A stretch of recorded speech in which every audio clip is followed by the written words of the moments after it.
مفتی صاحب، بعض لوگ عجیب و غریب تبصرے کر رہے ہوتے ہیں کہ حضور کے والدین کے بارے میں کہ وہ مسلم ہیں یا نہیں، اس حوالے سے تو آپ بھی اس کے اوپر روشنی ڈالیں قرآن و سنت کی روشنی میں۔ نبی پاک صلی اللہ تعالیٰ علیہ وآلہ وسلم کے والدین کریمین طیبین طاہرین مطہرین نورین منورین رضی اللہ تعالیٰ عنہما،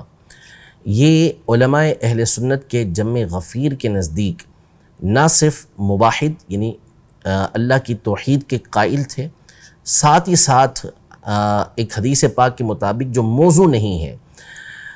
اس حدیث پاک کے مطابق نبی پاک صلی اللہ تعالیٰ علیہ وآلہ وسلم نے ان کو زندہ کیا، اور زندہ کرنے کے بعد ان کو باقاعدہ کلمہ پڑھا کے اپنی امت کے اندر شامل کیا۔ نبی پاک صلی اللہ تعالیٰ علیہ وآلہ وسلم نے ارشاد فرمایا کہ میں ہمیشہ پاکیزہ جو صلبیں ہوتی ہیں، یعنی جو مرد کی پیٹھ ہوتی ہے جہاں سے انسان کے مادہ تخلیق کی ابتدا ہوتی ہے، اس سے پاکیزہ رحموں کے اندر، یعنی جو ماں کا بچہ دانی ہوتی ہے، اس میں ہمیشہ میں منتقل ہوتا رہا، یعنی ہمیشہ جو پاکیزہ ہیں انہی کے اندر نبی پاک صلی اللہ علیہ وسلم کا نور منتقل ہوتا رہا۔ اور قرآن مجید فرقان حمید میں واضح طور پر اللہ پاک نے ارشاد فرمایا انما المشرکون نجس، جو مشرک ہیں وہ نجس ہیں، ناپاک ہیں۔ تو نبی پاک صلی اللہ علیہ وسلم کا نور مبارک جو ہے وہ حضرت آدم علیہ السلام سے لے کر حضرت سیدنا عبداللہ اور حضرت سیدہ آمینہ رضی اللہ تعالی عنہا تک جو پہنچا ہے وہ پاکیزہ رحموں کے ذریعے، پاکیزہ پیٹھوں کے ذریعے پہنچا ہے، تو ان میں شرک کا کوئی تصور نہیں تھا۔ اصل یہ ہے کہ یہ جو حضرات گرامی تھے نبی پاک صلی اللہ علیہ وسلم کے والدین کریمین، یہ نبی پاک صلی اللہ تعالیٰ علیہ وآلہ وسلم کے اعلان نبوت سے پہلے دنیا سے تشریف لے گئے تھے۔ آپ کے والد گرامی تو صحیح قول کے مطابق اسی وقت دنیا سے تشریف لے گئے تھے جب آپ اپنی والدہ کے پیٹ کے اندر تھے، ابھی نبی پاک صلی اللہ علیہ وسلم دنیا میں جلوہ گر نہیں ہوئے تھے، اور والدہ بھی 6 سال کی عمر جب نبی پاک صلی اللہ علیہ وسلم کی تھی تو اس وقت دنیا سے تشریف لے گئی تھی۔ تو ان کو نبی پاک صلی اللہ علیہ وسلم کے اعلان نبوت کے بعد کا دور نہیں ملا، اور نبی پاک صلی اللہ تعالیٰ علیہ وآلہ وسلم سے پہلے عرب کے اندر کوئی نبی نہیں آیا تھا۔ حضرت اسماعیل علیہ السلام کے بعد نبی پاک صلی اللہ تعالیٰ علیہ وآلہ وسلم یہ عرب کے لیے نبی بن کر تشریف لائے تھے۔ اس علاقے ویسے تو ساری دنیا کے لیے نبی پاک صلی اللہ علیہ وسلم جو ہے وہ نبی بن کے تشریف لائے، لیکن اس علاقے کے اندر نبی پاک صلی اللہ تعالیٰ علیہ وسلم کی جلوہ گری ہوئی۔ اس سے پہلے کوئی اور نبی یہاں پر نہیں تھے۔ اس سے پہلے جو دور تھا وہ حضرت سیدنا عیسیٰ علیہ نبینا و علیہ السلام کا تھا۔ تو دو نبیوں کے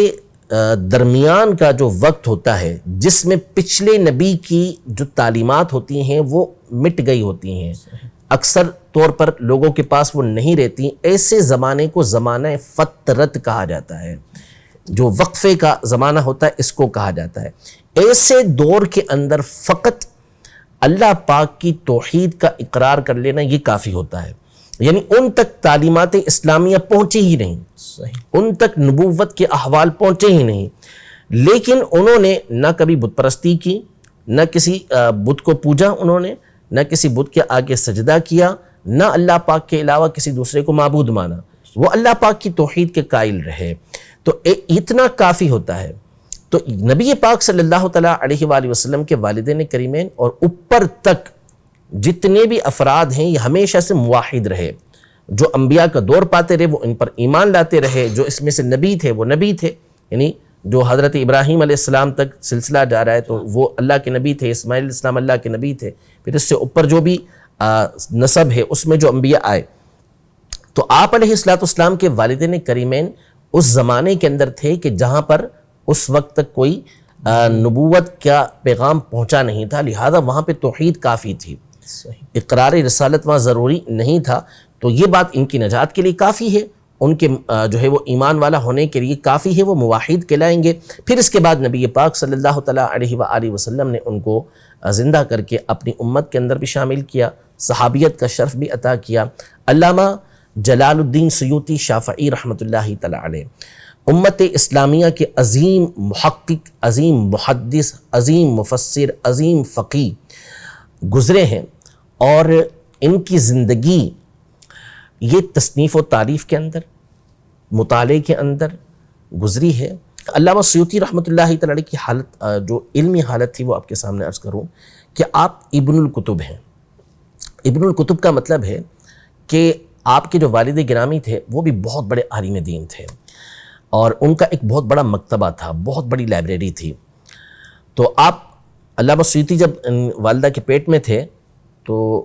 آپ کے والد آپ کی والدہ کو بھیجتے تھے کہ فلاں کتاب لاؤ، فلاں کتاب لاؤ، فلاں کتاب لاؤ، وہ لا کر دیتی تھی۔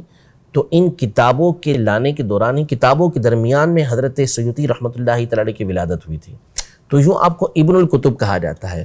اور آپ نے اس قدر کتابیں لکھی ہیں، اس قدر کتابیں لکھی ہیں کہ اب اگر کوئی شخص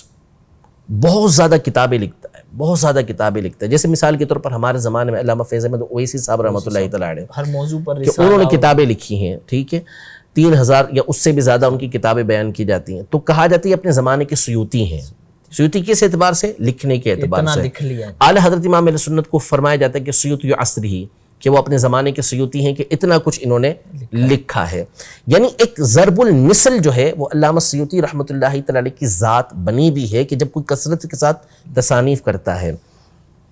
آپ کا ایک قصیدہ ہے، ایک الفیہ اس کو کہتے ہیں، آپ نے جو اصول حدیث ہے، علم حدیث جو ہے،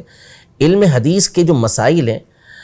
اس کو آپ نے 1000 اشعار کے اندر لکھا ہے، 1000 سے زیادہ اشعار ہیں، اس کے الفیۃ الحدیث کے نام سے وہ کتاب ہے آپ کی، اور مطبوع کتاب ہے، مشہور کتاب ہے۔ اس کو پڑھنے میں بھی اگر کوئی صحیح طریقے سے پڑھے گا نا، اگر مطالعہ کرے گا تو کم از کم سال لگے گا اس کو، اگر اچھی طریقے سے سمجھ کے پڑھے گا۔ ویسے تو مطالعہ کرتے ہوئے نظروں سے گزار دے ایک الگ بات ہے، لیکن اس کو سمجھ کے تحقیق کے ساتھ پڑھے تو کم از کم 1 سال ایک اچھے بھلے پڑھے ہوئے کو لگ جائے۔ علامہ سیوطی نے 5 دن کے اندر لکھا تھا۔ اللہ، تفسیر جلالین جو آپ کی مشہور کتاب ہے، جو پڑھائی جاتی ہے، اس وقت آپ کی عمر کو 20 سال سے بھی کم تھی، اور آپ نے 40 دن کے اندر لکھی تھی۔ 15 پاروں کی تفسیر 40 دن میں آپ نے لکھی تھی، اور آپ کے یعنی اس کتاب کو پڑھتے پڑھتے سالوں گزر جاتے ہیں درس نظامی کے اندر۔ اور ابھی ترکیہ سے آپ کی تصانیف چھپ رہی ہیں، تو وہ 50 جلدوں کے اندر چھپ رہی ہیں، وہ بھی چھوٹی چھوٹی تصنیف ایک جگہ جمع کی جا رہی ہیں۔ باقی اس کے علاوہ آپ کی جو بڑی تفسیریں اور بڑی بڑی کتابیں ہیں وہ اپنی جگہ الگ ہیں۔ تو اتنا بڑا مقام و مرتبہ علامہ سیوطی رحمۃ اللہ تعالی علیہ کا، آپ نے خاص اس موضوع کے اوپر 6 رسالے لکھے۔ نبی پاک صلی اللہ علیہ وسلم کے والدین کریمین کے ایمان کے اوپر، اور اعلیٰ حضرت امام اہل سنت رحمۃ اللہ تعالی علیہ فرماتے ہیں کہ یہ وہ رسالے ہیں اور ان میں وہ دلائل علامہ سیوطی رحمۃ اللہ تعالی نے دیے ہیں کہ اگر یہ پہاڑ پہ رکھ دیے جائے نا، پہاڑ چورا ہو جائے۔ تو یعنی ایسے زبردست بالکل مضبوط دلائل کے ساتھ آپ نے اس بات کو ثابت کیا ہے کہ نبی پاک صلی اللہ تعالی علیہ وسلم کے والدین کریمین یہ اہل ایمان میں سے تھے، اور ہرگز ان کے اوپر کفر کی کوئی تہمت نہیں تھی۔ اسی طرح امام اہل سنت رحمۃ اللہ تعالی علیہ نے ایک زبردست رسالہ، یوں کہ لیکن 6 کتابوں کا پورا خلاصہ اور اس کا زبدہ مکھن بالکل اس کے اندر جمع کر دیا۔ شمول الاسلام لآبائہ الکرام کے نام سے آپ کا یہ رسالہ ہے، اس میں آپ نے اس کے دلائل قائم کیے ہیں۔ تو بہرحال بہت سخت کلمات بھی ہیں علماء کے اس مقام پر، وہ ہم یہاں احتیاطاً ذکر نہیں کر رہے کہ کیسے سخت کلمات علماء نے ایسے افراد کے لیے ذکر کیے ہیں کہ جو نبی پاک صلی اللہ تعالی علیہ وسلم کے والدین کریمین کے بارے میں اس طرح کی باتیں کرتے ہیں۔ تو اپنی زبان کو لگام دینا چاہیے۔